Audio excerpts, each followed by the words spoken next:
Something is wrong here. Was it an actual physical device? It sounds like it should be. That is the easy assumption. If something is described that way, you picture an object, something you could point to, something that sits there and stays the same. And for a moment, that feels solid enough. But then a few edges stop lining up. It still gets treated like a thing. It still gets spoken about like a thing. And yet, it does not stay in your mind like one. You try to hold the image still, and something in it shifts. Not enough to break it, just enough to make the shape feel less settled than it should. So you come back to it again, in the simplest possible way. Was it an actual, physical device? At first, the question seems easy to close. The Egyptian sun disk appears everywhere as image, not apparatus. On one wall relief, a round disk with long rays hangs above offering tables, carved at a scale no one would mistake for a portable object. In a painted panel, the same form floats high over kneeling figures in stacked jars, placed where divine signs belong. Above the scene, outside ordinary handling. Across temple decoration, the disk behaves like a marker of solar presence. It crowns, blesses, oversees. That would explain why no complete example survives. Symbols are carved into walls. They are not expected to turn up in storage. The museum drawer helps that explanation more than it disturbs it. It slides open to reveal only labeled photographs and catalog cards, where a disc-shaped object would be stored, if one had ever been recovered. The absence looks ordinary. If the disc was mainly a religious emblem, there is nothing missing except modern expectation. That reading holds because the surviving evidence is so flat. Stone reliefs, painted plaster, repeated placement above offerings. The disc belongs to solar worship in the same way a carved flame belongs to fire ritual. Representational, not mechanical. The investigative focus on a device begins to look imported. A question asked of the wrong category of thing. But the reliefs create a practical irritation. They are not random decorative circles. The disc is repeatedly positioned in relation to altars, food, vessels, thresholds. It is shown doing something spatially specific, always above, always directed toward ritual action below. That still fits symbolism. Yet the consistency starts to matter, because there is no surviving object to compare against. If there was never an object, why do the scenes preserve placement so carefully? The empty drawer then changes tone. It no longer means simply that nothing was found. It means the entire case for symbol only depends on surfaces that imitate presence while withholding any physical counterpart. The iconography is abundant. The object record is blank. That mismatch is manageable as long as the disc remains purely celestial. It becomes less comfortable when one notices how often temple scenes treat it as if it occupied ritual space rather than distant sky. Even so, the current explanation still feels sufficient. A divine sign can hover over offerings without ever having existed as a constructed thing. Egyptian art does that constantly. Scale is elastic, placement is theological, and carved rays need not correspond to material parts. The disc above the table may be no more literal than a carved scent line above incense. Then the indoor problem appears, not in the main corpus, but at the edges of layer reporting. A shining disc said to be kept within a sacred interior, out of ordinary sight. Those accounts are easy to set aside at first, especially beside oversized wall images. Later, stories grow. Sacred objects attract embellishment. A hidden chamber belongs naturally to that kind of growth. Yet, once the question is physical rather than literary, the setting becomes awkward. If the disc was only a carved emblem, what exactly was being kept indoors? Why would a hidden chamber attach itself to a form otherwise known from walls and panels? The relief still says symbol. The empty drawer still says no object. But now, the absence has shape, not merely a missing artifact, but a place where one might have stood. At first, the disc looks safest when it stays on the wall. In the reliefs, it is high above the offerings, too large to belong to the room it hovers over. A carved circle with rays descending toward jars, bread, and bent figures. That scale makes the usual answer easy. Emblem, not object. A sign of the sun placed where a god sign belongs. The museum drawer reinforces it by being empty. Labels, photographs, references. No complete disc. No fittings, no surviving ceremonial face. If there had been a real thing, where is it? Then the papyrus register introduces a practical problem. The disc sign does not float there. It appears beside a line of bearers, entered in the same procession column as standards and carried cult equipment. The sign could still be shorthand, of course, just a written label for a solar rite. But the wording around it is awkwardly physical. Carried out, presented, unveiled at dawn. Those verbs ask for weight, edges, storage, handling. The shrine room deepens that pressure. It is small, enclosed, and centered on a stone pedestal, whose top is worn in a clean circular zone. Not a broad altar surface, not a rectangular base for a chest, but a measured round placement area, with enough diameter to support something upright or slightly angled. There is no object on it now, only the vacancy shaped to receive one. A symbol does not need a pedestal in a locked room. A cult object does. That begins to settle things. The disc may have been no more than a ceremonial image, made tangible for ritual use. A sacred roundel brought out in procession, set on its stand, uncovered at sunrise, then removed again. The inventory tablet fits neatly into that picture. Gold, copper, linen, listed in regular administrative rows beneath the name of a disc shrine. Precious coverings, metal fittings, wrapping cloths. The sort of materials assigned to a maintained object, not merely to a carved motif on a wall. But the list is more specific than a decorative panel seems to require. Gold and copper together suggest layered construction, or separate, visible, and hidden surfaces. Linen belongs easily enough to wrappings, unless it belongs to transport, suspension, or polishing. And the shrine designation itself is unusually narrow. Not a solar chapel in general, not offerings for the god broadly, but materials assigned under the disc shrine, as if the object and the room formed a single managed unit. That still leaves the missing body of the thing. If it was carried, where are the attachment points? If it was unveiled at dawn, why is the pedestal surface so plain, with no surviving clamp scars visible from the room's threshold? If the disc was only a ceremonial emblem, why do the dawn accounts distinguish between the chamber being opened and the disc being revealed? As though the room contained one hidden thing rather than simply displaying a known image. The wall reliefs remain overhead, oversized and celestial, easy to dismiss as theology. Yet the records below them keep narrowing towards something built, stored, and maintained.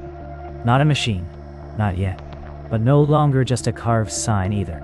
The question changes in the room itself.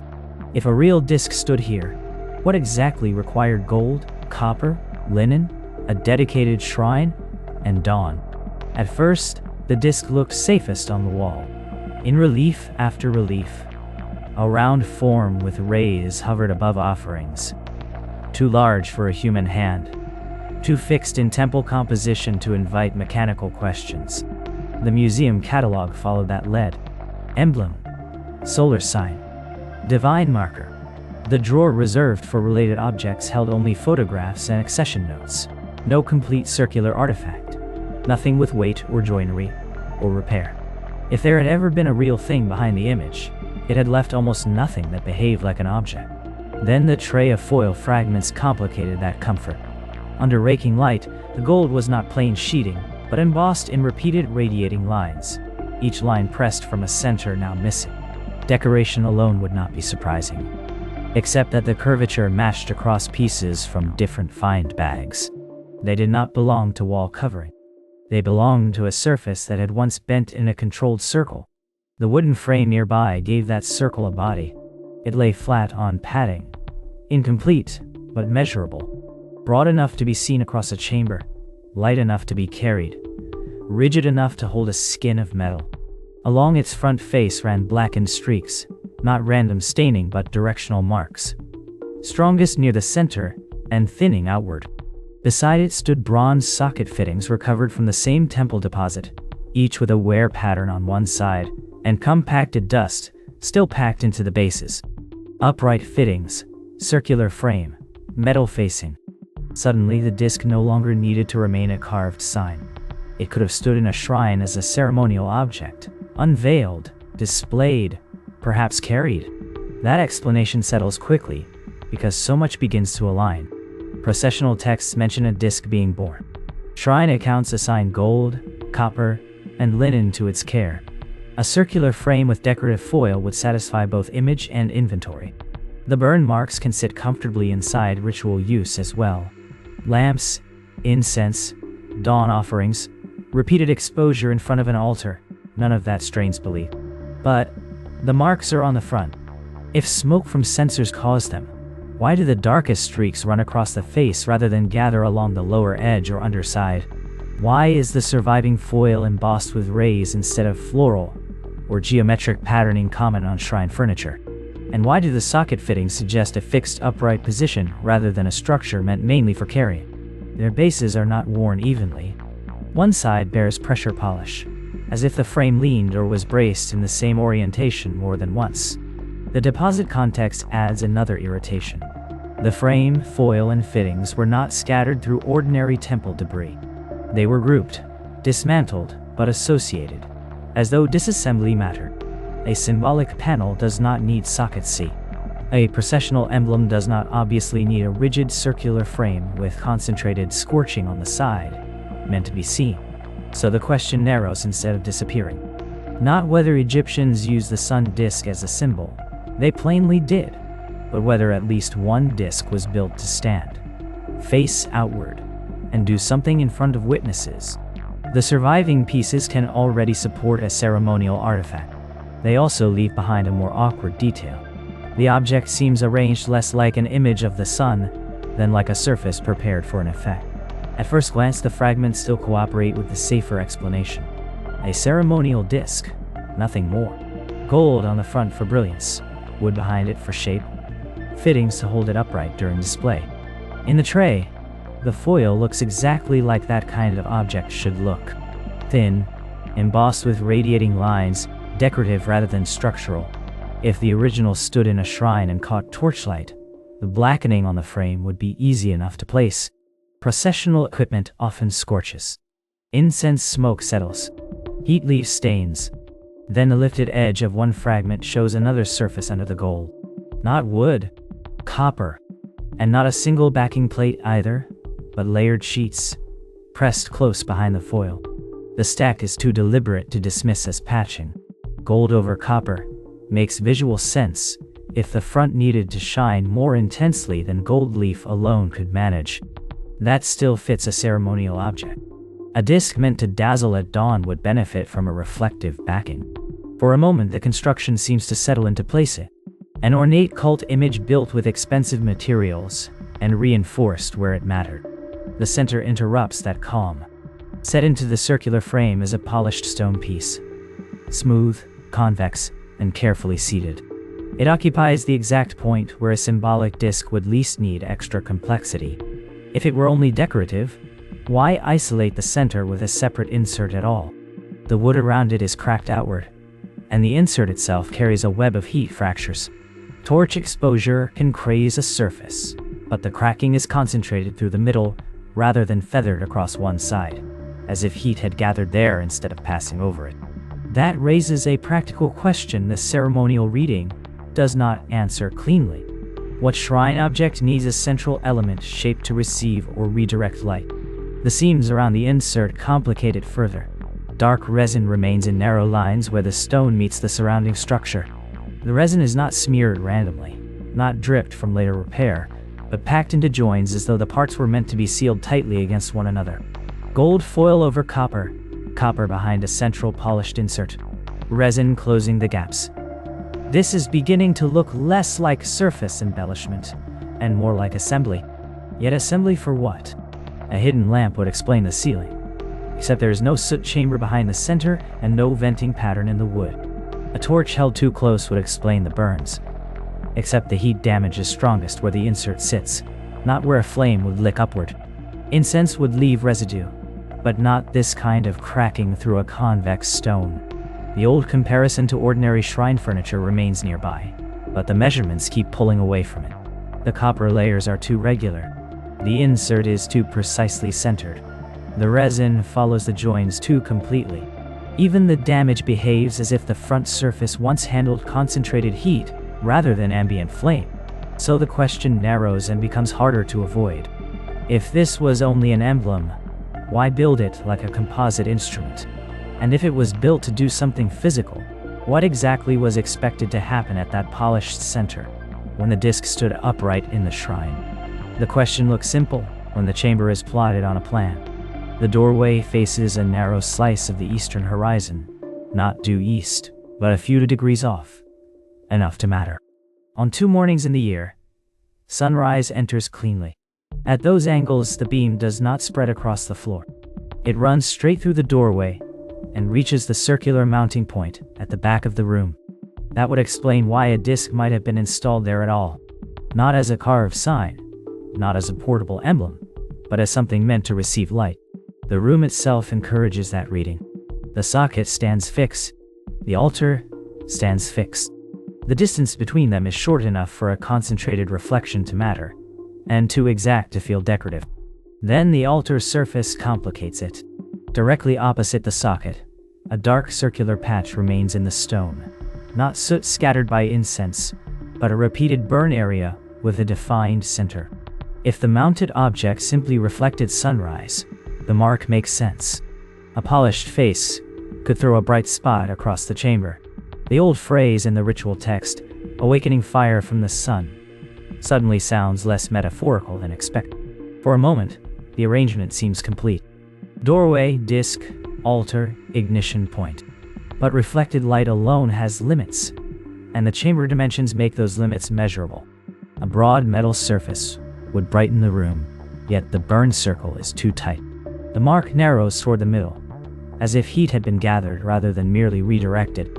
That brings the central insert back into view. The smooth, convex stone set into the middle of the circular frame. In isolation, it looked ornamental, or symbolic, or perhaps a repair. In this room, on this axis, it begins to behave like an optical part. When the geometry is reconstructed, the line from doorway to insert to altar lands almost exactly on the charred spot. Not approximately. Exactly enough that the altar's placement stops looking ceremonial and starts looking calibrated. The disc could have focused sunlight onto a fixed point. A ritual instrument then, not a miracle machine, not a legend-made metal, but a device built to produce heat on cue. That explanation holds until the dates are checked. The beam reaches the mounting point only during specific sunrise alignments. On ordinary mornings, the light enters at the wrong angle, or not at all. If the disc's purpose was to kindle flame, it could not have done so daily unless the chamber once had another opening now lost, or the object was moved, though the socket suggests it stood in one position.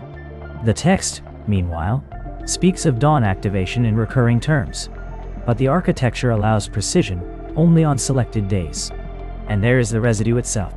The charred circle on the altar is not a single deep burn from rare use.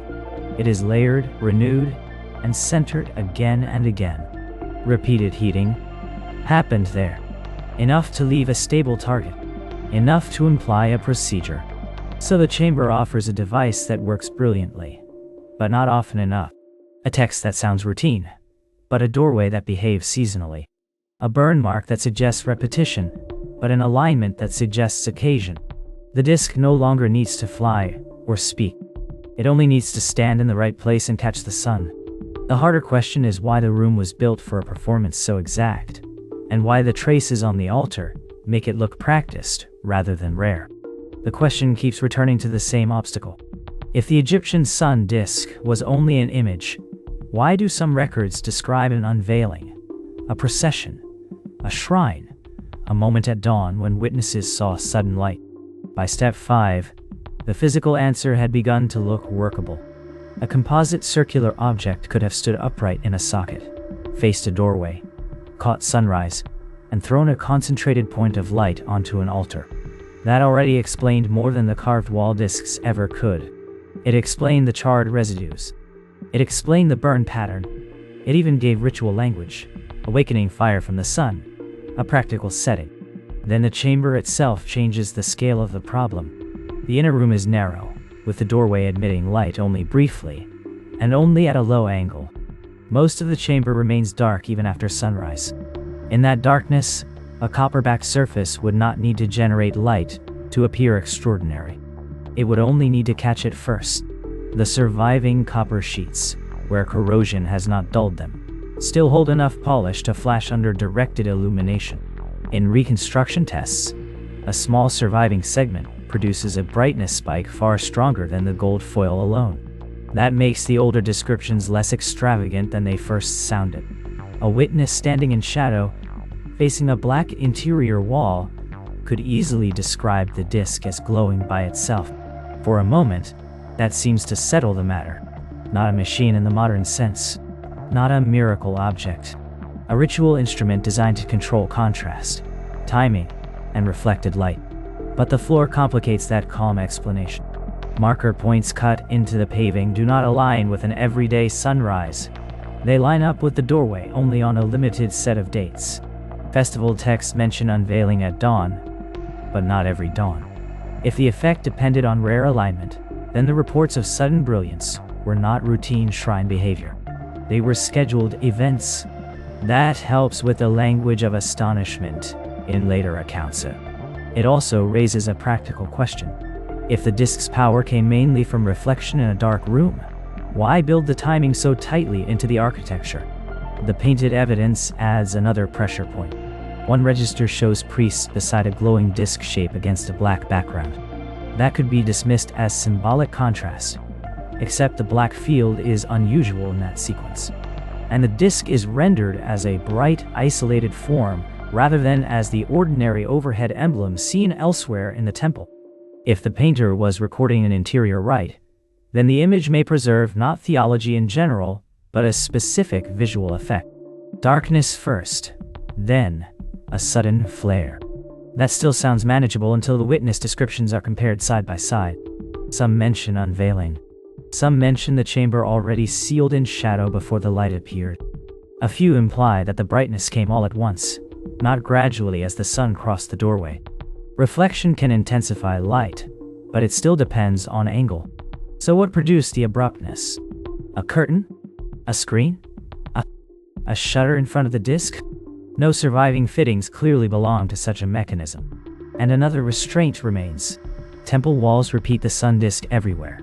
Above doors, over offerings, beside royal names. Most of those images cannot be records of this one constructed object. Yet at least one chamber seems built to stage a real event around a circular device. The symbol is broader than the instrument. The instrument is more physical than the symbol. What is still unclear is how many of the old reports belong to one shrine, one festival effect, or several different discs that only later merged into a single shining story. At first glance, the question seems easy to close. The disc is everywhere and nowhere. On one wall it hangs above a doorway. In another room it floats over an altar. Farther along it appears above a royal figure, unchanged except for scale and context. The repetition argues for a sign, not a thing. A divine marker can be carved 100 times without requiring a single physical original. That would explain why no complete sun disk survives in any obvious form. Then the storage case interrupts that comfort. Inside it, the circular wooden frame, copper sheets, and central stone insert lie separated, but dimensionally related. The frame's diameter matches the spacing of the surviving fittings from the shrine socket. The copper sheets curve to the same radius. The stone insert sits exactly where the frame's inner ring narrows, not loosely decorative but centered with purpose. If the disc existed only as an image, why build a composite circular object at all? A ceremonial answer holds for a while. Temples housed processional pieces, shrine fronts, gilded emblems. A constructed disc could have stood upright, caught torchlight, and served as a focus for dawn rites. The carved panel near the chamber entrance seems to support that. Disc sign, flame on altar, brief text linking the two at daybreak. Priestly activation, not machinery. Ritual, not mechanism. But the room itself keeps adding measurements. The shrine doorway faces a narrow point on the horizon. On ordinary mornings, the chamber remains dim. On specific dates, the rising sun enters directly along the axis of the mounting socket. The line is too exact to dismiss as general eastward orientation. Opposite the socket, the altar surface carries a dark circular patch of charred residue, fixed in place and centered at a height consistent with reflection from the mounted disc. If the object merely displayed sunlight, why is the burn concentrated there rather than scattered across the chamber? The central insert complicates it further. In the case, it looks ornamental until its curvature is plotted. Convex, polished, slightly asymmetrical from heat damage, but still capable of concentrating light. Behind where it sat, the copper backing would have increased brightness.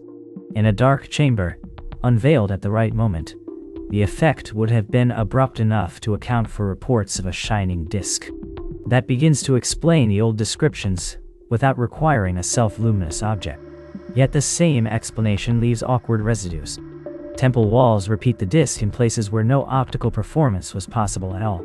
The symbol clearly lived an independent life, detached from any chamber, socket, or sunrise line. At the same time, the chamber evidence resists being reduced to symbolism. The doorway, mounting point, altar scar, and dawn text panel converge too tightly, so the question narrows instead of disappearing. Not whether Egyptians used the sun disk as a religious sign. They plainly did. Not whether one legendary machine lay behind every image. That spreads the evidence too thin. The harder problem sits between those extremes. How many of these discs were only signs? And how many were built to do something at dawn? The surviving frame suggests at least one real instrument. The walls suggest a much larger symbolic world. And the later stories, exaggerated as they are, may not have begun in fantasy at all, but in a chamber where a constructed disc briefly made sunlight behave in a way witnesses did not forget.